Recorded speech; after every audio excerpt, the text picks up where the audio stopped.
Hello students, यह मेरा दूसरा लेक्चर है जिसमें मैं आपको आपकी पुस्तक फ्लेमिंगो को हिंदी में एक्सप्लेन कर रहा हूँ।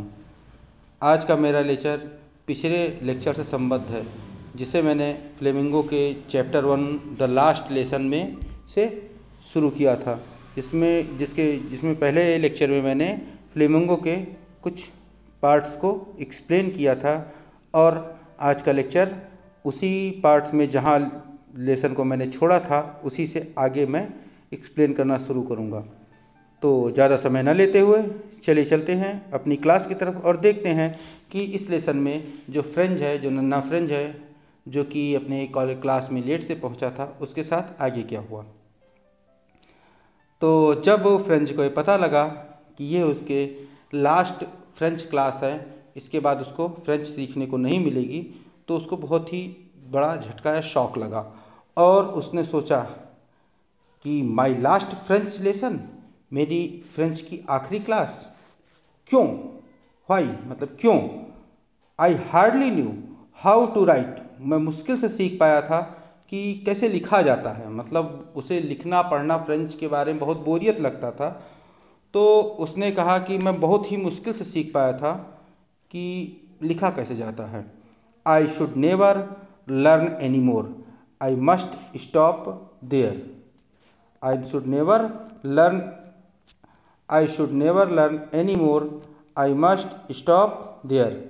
Then oh how sorry I was for not learning my lesson for seeking birds eggs और going sliding on the Saar. यहाँ पे सार एक नदी का नाम है। तो यहाँ पे कह रहा है कि क्यों मैं मुश्किल से लिखना सीख पाया था, how why I hardly knew how to write, मैं मुश्किल से लिखने सीख पाया था और अब मैं और अधिक कभी सीख भी नहीं पाऊँगा। आई शुड नेवर लर्न एनी मोर, मैं अब और अधिक कभी सीख भी नहीं पाऊँगा। मतलब ये मैं उसकी आखिरी क्लास थी, तो उसने यही कहा कि अब मैं और अधिक कभी सीख भी नहीं पाऊँगा और मुझे वहीं पर रुक जाना होगा। वहीं पर कहाँ पर, जहाँ तक उसने सीखा था फ्रेंच लैंग्वेज को, जहाँ तक पर उसने सीखा था उसे वहीं पर रुक जाना होगा। हाय, हाय मतलब ओह, हाय, हाय हाय वाला हाय, वो जो कहते हैं, उस दुख प्रकट किया उसने हाय कहकर।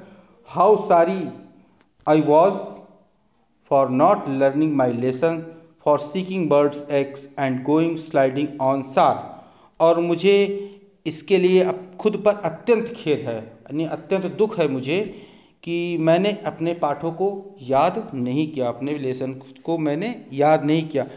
उनको याद करने के अतिरिक्त सीकिंग बर्ड्स एग्स, मैं चिड़ियों के अंडों को ढूंढता रहा, एंड गोइंग स्लाइडिंग ऑन सार, और सार नदी के किनारे जाकर खेलता रहा या उस पर फिसलता रहा।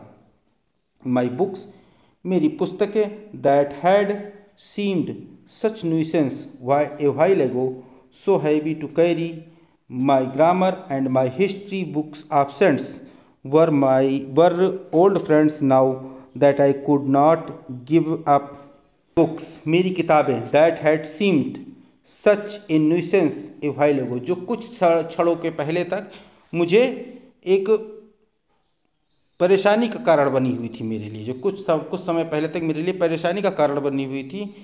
क्यों? क्योंकि वो पढ़ना नहीं चाहता था, इसीलिए वो सारी पुस्तकें उसकी परेशानी का कारण बनी हुई थी। और सो हैवी टू कैरी, और उनको लाना मेरे लिए बहुत ही भारी हो रहा था, यानी उनका भार भी मेरे लिए परेशानी का कारण बना हुआ था। लेकिन माई ग्रामर, मेरी व्याकरण की किताब, एंड माई हिस्ट्री absent, और मेरी इतिहास, मेरी वो किताब जिसमें संतों का इतिहास लिखा होता है, वो किताबें, वो सारी किताबें वर ओल्ड फ्रेंड्स नाउ, वो मुझे अब मेरी पुरानी मित्र प्रतीत हो रही थी। And that I could not give up, और जिनको मैं छोड़ नहीं सकता था, छोड़ नहीं सकता था। M Hamel too, M Hamel मतलब अब एम हैमेल को भी बारे में यही स्टेटमेंट था, यही तरीका था। द आइडिया, द आइडिया मतलब यह विचार, ये विचार कि अब वे चले जाएंगे। That he was going away, कि वो अब दूर चले जाएंगे। That I should never see him again, और मैं उन्हें दोबारा नहीं देख पाऊँगा। Made me forget all about his ruler, कि इस बात ने मुझे सब कुछ भुला दिया जो मैं उनके लिए पहले महसूस करता था। मुझे उनके रूल को, मतलब लोहे के डंडे को देख के डर लगता था, और उनके खुरदरे व्यवहार से, यानी रूखे व्यवहार से चिढ़ होती थी। तो फ्रेंच का कहना है कि जब ये विचार मेरे मन में आया कि अब वो चले जाएंगे, मैं उनसे कभी नहीं मिल पाऊँगा, तो ये सारी चीज़ें मैंने भुला दी। पुअर मैन, पुअर मैन मतलब बेचारे आदमी। बेचारे आदमी किसके लिए कहा है? यहाँ पे एम हैमेल के लिए फ्रेंच ने कहा है कि बेचारे आदमी।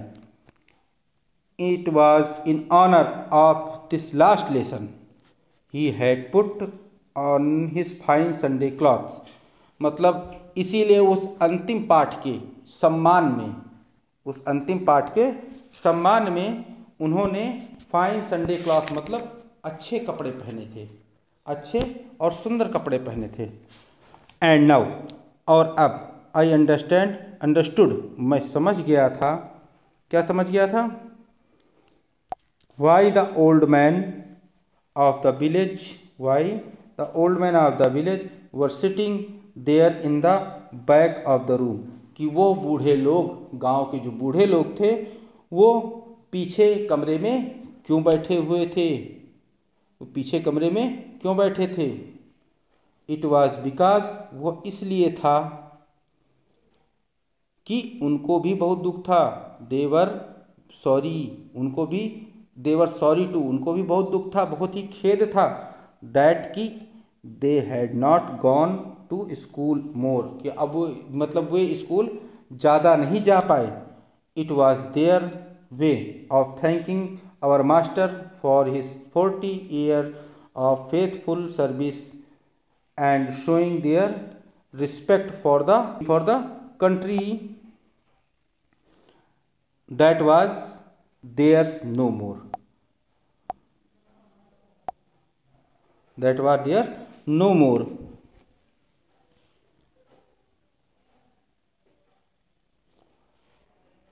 और यह उनका तरीका था हमारे अध्यापक को धन्यवाद देने का, जिन्होंने 40 वर्षों तक निष्ठापूर्वक विद्यालय की सेवा की थी, स्कूल की सेवा की थी, और उस देश के प्रति और उसकी भाषा के प्रति सम्मान प्रदर्शित करने का जो अब उनका नहीं रहा था। क्यों नहीं रहा था?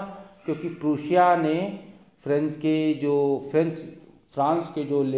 शहर थे, अलास्के और लॉरेन, इन दोनों शहरों पे कब्जा कर लिया था। तो यही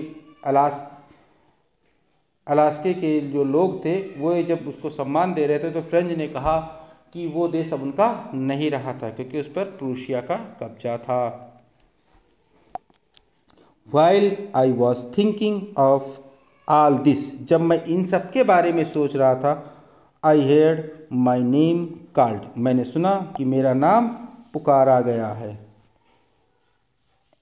It was my turn to recite, अब मेरा नंबर था उसका पाठ करने का, उसमें पार्टिसिपल्स को सुनाने का।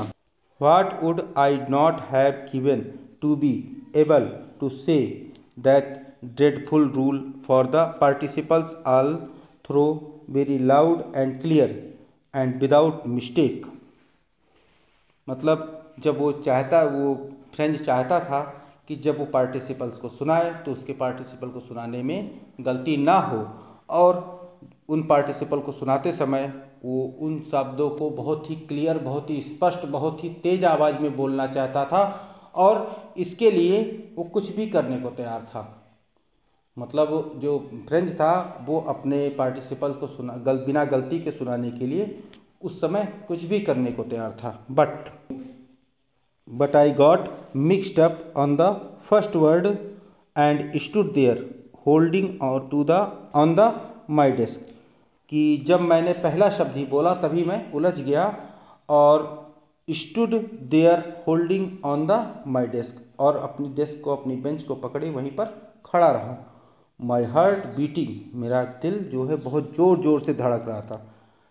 And not daring look up, और मेरे अंदर इतना साहस नहीं था कि मैं ऊपर देख सकूं। आई हेयर्ड एम हैमेल से टू मी, मैंने सुना कि एम हैमेल ने मुझसे कहा, अब एम हैमेल मुझसे कहते हैं, I would not scold you little French, नन्हे फ्रेंच, मैं तुम्हें नहीं डांटूंगा। You must feel bad enough, तुम पहले से ही बहुत बुरा महसूस कर रहे हो। क्यों बुरा महसूस कर रहे हो? क्योंकि तुम पढ़ना नहीं चाहते थे और धीरे धीरे करके तुम ऐसी स्थिति में यहाँ पे पहुँच गए कि अभी तुम्हारी आखिरी फ्रेंच की क्लास है और इसके कारण तुम्हें अपने आप में बहुत पश्चाताप हो रहा है। तो इसीलिए एम हैमेल ने फ्रेंच से कहा कि मैं तुम्हें डांटूंगा नहीं, क्योंकि तुम पहले से ही बहुत बुरा महसूस कर रहे हो। सी हाउ इट इज़, क्यों ऐसा ही है ना।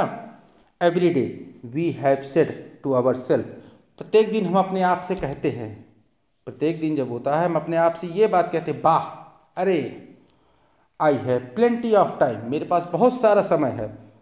I will learn it tomorrow, मैं इसे कल याद कर लूँगा।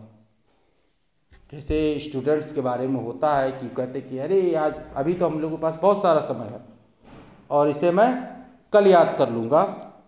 And now you see where we have come out, और अब तुम देखो कि हम लोग कहाँ आ गए हैं, मतलब अब तुम देखो कि तुम्हारे हम लोगों की इस सोच का क्या परिणाम निकला है। That's great trouble with Alsace, she puts off learning till tomorrow, और एल्सास के लोगों के साथ या फिर एल्सास के छात्रों के साथ सबसे बड़ी समस्या यही है कि she puts off learning till tomorrow, कि वो सीखने के कार्य को कल तक पे टाल देते हैं। कल, चलो आज नहीं कल सीखा जाएगा। Now those fellows out will have to right to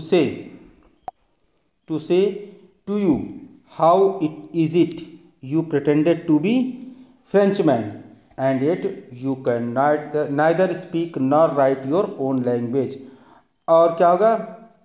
now अब दोज फेलोज, उन बाहरी व्यक्तियों को, यानी उन विदेशी व्यक्तियों को जो प्रूशिया के आकर यहाँ पे शासन करेंगे, जो बिस्मार्क के आदेश से आकर फ्रांस पे शासन करेंगे, उन बाहरी व्यक्तियों को तुमने ये कहने का मौका दे दिया है, हम पे हंसने का मौका दे दिया, और साथ ही साथ ये कहने का मौका दे दिया है कि ये कहने का अधिकार दे दिया है। क्या अधिकार दे दिया है? How is it you pretended to be French man, कि आप तुम लोग कैसे एक फ्रेंच मैन, एक फ्रेंच व्यक्ति की तरह दिखावा कर सकते हो। येट, क्योंकि you can neither speak nor write your own language, क्योंकि ना तुम्हें अपनी भाषा लिखनी आती है, ना तुम्हें अपनी भाषा बोलनी आती है, तो तुम एक फ्रेंच मैन कहने का अपने आप को कोई अधिकार नहीं है, और अगर तुम अपने आप को फ्रेंच मैन कहते हो तो एक मजाक कर रहे हो। But you are not the worst poor little French, लेकिन नन्हे फ्रेंच, एम हैमेल जो आप फ्रेंच से कहते हैं कि नन्हे फ्रेंच, तुम सबसे बेकार नहीं हो। We have all great deal to reapproach our self, हम लोगों को खुद पर कोसने के लिए कुछ ना कुछ सबके पास है। Your parents were not anxious enough to have you learn, तुम्हारे माता पिता जो थे, तुम्हारे अभिभावक जो थे, वो इतने ज़्यादा उत्सुक नहीं थे कि तुम सीख सको या पढ़ सको। They preferred to put you to work on a farm और at the mills, they preferred to put you to work on a farm, वे इन सब की अपेक्षा तुमसे खेतों में काम कराना चाहते थे, और at mills so as to have little more money, और या फिर किसी मिल में कि जिससे तुम उनके लिए थोड़े से पैसे कमा सको। एंड आई, और मैं, I have been blame also, इसमें मेरा भी दोष है।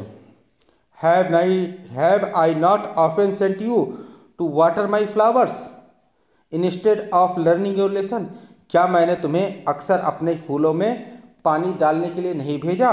Instead of learning your lesson, बजाय इसके कि तुम्हें तुम्हारा पाठ सिखाता या तुम्हें तुम्हारे ज्ञान को देता, उसके बजाय मैंने तुम्हें अक्सर अपने पुलों में पानी देने के लिए भेज दिया है।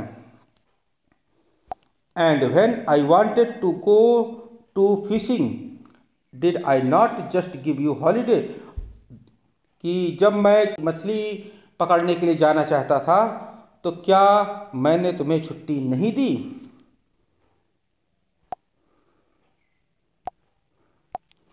Then from one thing to another M. Hamel went on to talk of French language, saying it was most beautiful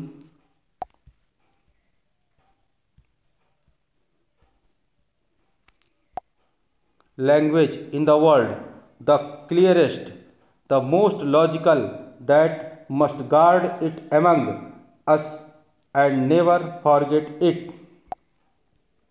अर्थात then from one thing to another, तब एक के बाद एक सारी चीज़ें। M Hamel went on talking of the French language, तब French language के बारे में एम हेमल ने एक के बाद एक करके सारी चीज़ें बताई। सेइंग दैट, ये कहते हुए, that it was most beautiful, कि ये बहुत ही सुंदर language in the world, most beautiful language in the world, ये संसार की सबसे सुंदर सबसे अच्छी भाषा है। द क्लियरेस्ट, ये सबसे स्वच्छ मतलब साफ है, एकदम क्लियर है। द मोस्ट लॉजिकल, ये सबसे लॉजिकल भाषा है। That we must guard it among us, और इसे हमें, इसकी हमें देखभाल यानी सुरक्षा करनी चाहिए। एंड नेवर फॉरगेट इट, और इसके बारे में कभी भूलना नहीं चाहिए।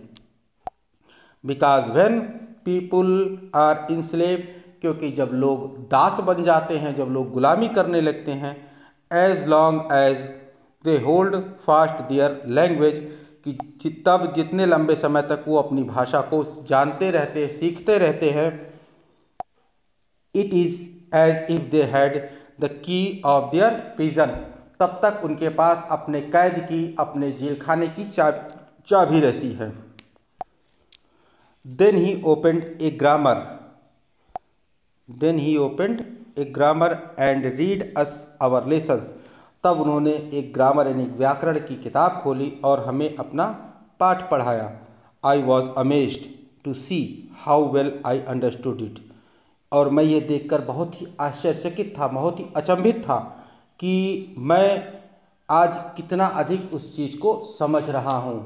अर्थात फ्रेंड ये देखकर बहुत ही आश्चर्यचकित था कि उस लास्ट लेसन, उस आखिरी कक्षा में फ्रेंच की, उसको बहुत ही ज़्यादा समझ में आ रहा है। All he said seemed so easy, और जो कुछ भी वो कह रहे थे वो ये प्रतीत हो रहा था बहुत ही आसान है, बहुत ही आसान है। आई थिंक टू, और मैंने सोचा भी, that I had never listen so carefully, और मैंने सोचा भी कि मैंने कभी इतना अधिक ध्यान से उनकी क्लास को, उनकी कक्षा को नहीं सुना था, नहीं समझा था। And he had never explained everything with so much patience, और ना ही कभी उन्होंने किसी भी चीज़ को इतने धैर्य के साथ, इतनी आसानी के साथ समझाया था। It seemed almost as if the poor man wanted to give us all he knew before going away, और ऐसा प्रतीत हो रहा था कि वो बेचारे आदमी अर्थात एम हेमेल, यहाँ पे फ्रेंच जो एम हेमेल को बेचारा कह रहा है, तो वो कह रहा था कि मुझे सोच रहा था कि एम हेमेल जो थे वो सब कुछ सिखाना चाहते हैं अपने जाने से पहले। मतलब वो कह रहे थे कि वो बेचारे आदमी जो कुछ उनको जानकारी थी वो सारी जानकारी हमको बहुत ही ढंग से, बहुत ही आसानी से सिखाना और समझाना चाह रहे थे।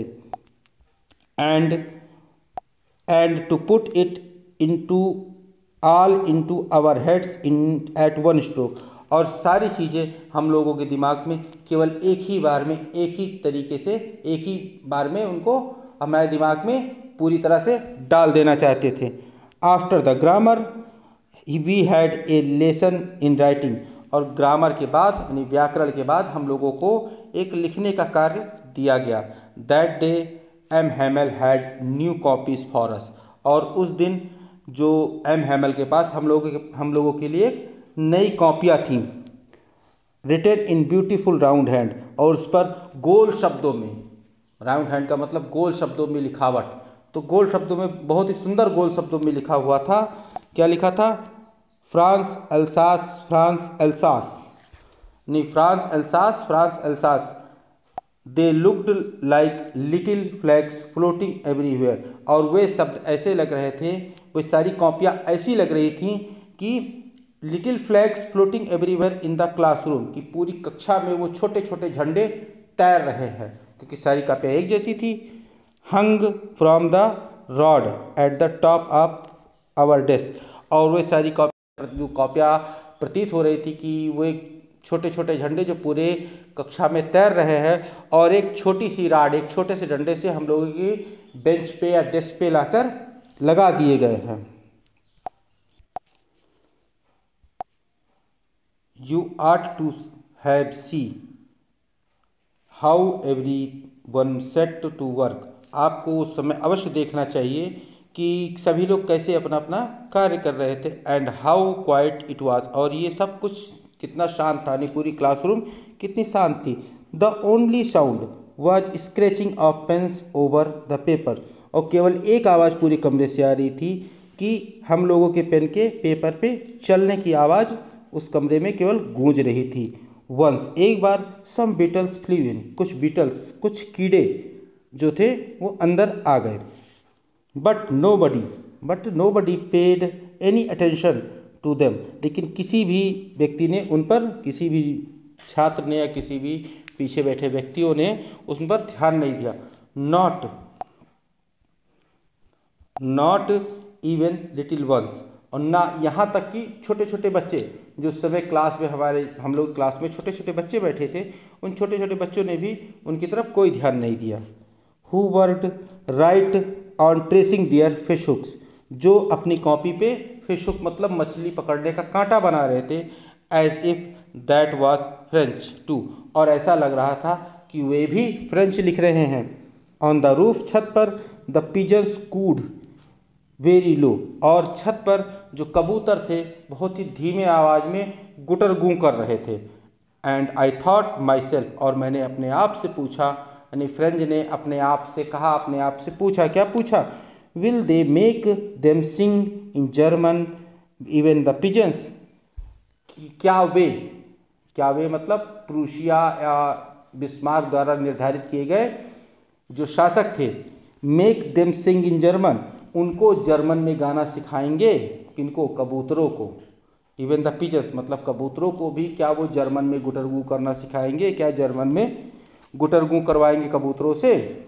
When ever I looked up, जब भी मैं ऊपर देखता, फ्रॉम माई राइटिंग मतलब अपनी लेखनी से, मतलब अपने लिखने से थोड़ा सा राह बीच में गैप लेके जब भी मैं ऊपर देखता, आई सॉ, मैं देखता, M Hamel sitting motionless in his chair, कि जो एम हेमल थे अपनी कुर्सी पर बिना हिले डुले बैठे हुए थे।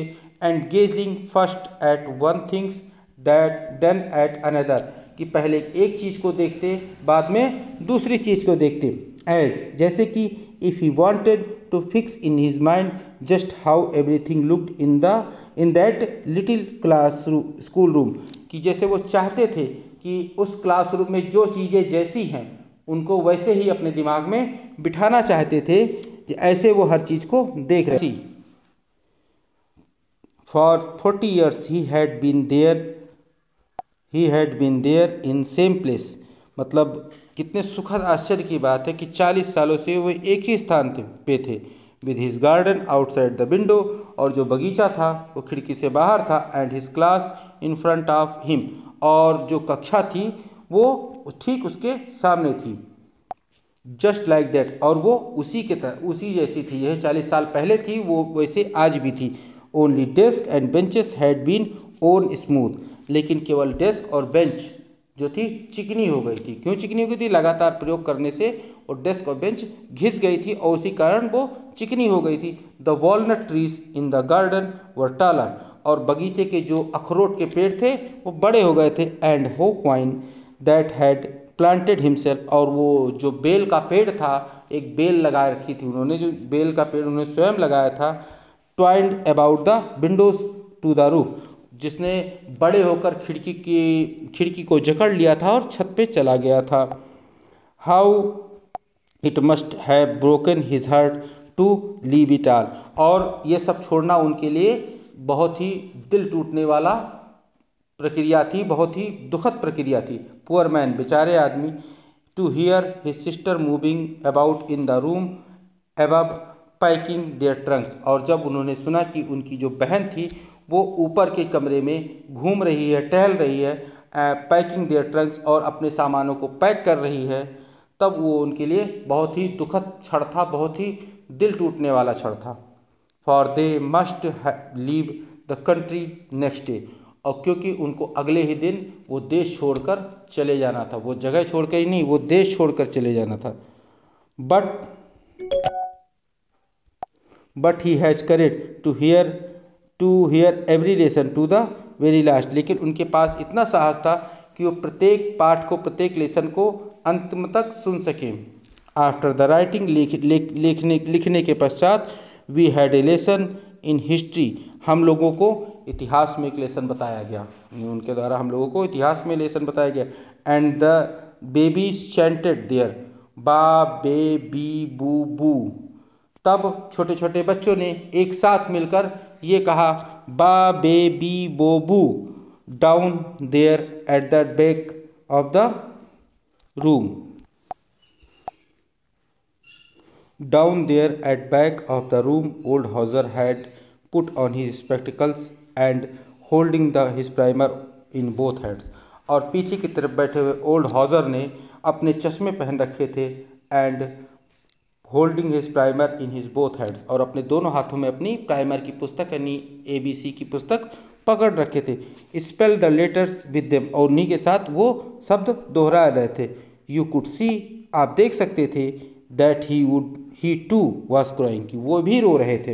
हिज वॉइस ट्रम्बल्ड, उनकी आवाज़ काँप रही थी। विद इमोशन, भाव में उनकी आवाज़, भावावेश में उनकी आवाज़ काँप रही थी। And it was so funny to hear him that we all wanted to laugh and cry.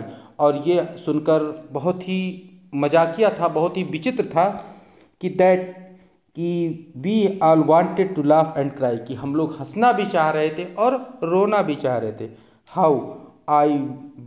How well I remember it that last lesson. और मुझे आज भी याद है कि वो मेरा आखिरी पाठ कैसा था। At once the church clock struck 12, और तभी चर्च की घड़ी ने 12 बजाया। देन द एंजलस, और तब हमारी प्रेयर हुई। एट द सेम मोमेंट, और इसी क्षण, द ट्रम्पेट्स ऑफ द प्रूशियंस, और हम लोगों को प्रूशियन सिपाहियों के ट्रम्पेट सुनाई दिए। रिटर्निंग फ्रॉम ड्रिल, और जो कि ड्रिल करके यानी युद्धाभ्यास करके वापस आ रहे थे। साउंडेड अंडर आवर विंडोज, और वो आवाज़ हम लोगों को खिड़की के रास्ते सुनाई दी। M Hamel stood up, M Hamel खड़े हो गए। वेरी पेल, बहुत ही कमज़ोर दिख रहे थे। इन हिज चेयर, अपनी कुर्सी पर, मतलब कुर्सी पर चढ़कर खड़े हो गए। I never saw him look so टाल, और कभी मैंने उनको इतना लंबा नहीं देखा था। माई फ्रेंड्स सेड ही, उन्होंने कहा, मेरे मित्रों। आई नहीं, मैं कहकर, बट समथिंग चोक्ड हिम, लेकिन किसी चीज़ ने उनको रोक दिया, मतलब उनका बोलते बोलते गला भर्रा गया और वो आगे अब नहीं बोल पाए। He could not go on, वो अब आगे नहीं बोल सके। Then he turned to the blackboard, तब वो ब्लैक बोर्ड की तरफ घूमे। टुक ए पीस ऑफ चाक, और एक चाक का टुकड़ा लिया। And bearing on with all his might, और अपनी संपूर्ण शक्ति के साथ, संपूर्ण ताकत के साथ, he wrote as large as he could, और जितना बड़ा वो लिख सकते थे उतना बड़ा लिखा। क्या लिखा? Vive la France. Vive la France मतलब लॉन्ग लिव फ्रांस, फ्रांस अमर रहे। Then he stopped and leaned his head against the wall, और तब वे रुक गए और अपने सिर को दीवार के ऊपर झुका लिया। एंड विदाउट ए वर्ड, और बिना किसी शब्द के, he made a gesture to us with his hand, बिना किसी शब्द के उन्होंने एक इशारा किया हम लोगों के लिए। क्या इशारा था? School is dismissed, you may go, कि विद्यालय खत्म हुआ और तुम लोग अब जा सकते हो। तो स्टूडेंट्स, ये लेसन यहीं पे ख़त्म किया जाता है और ये लेसन अब समाप्त हो गया।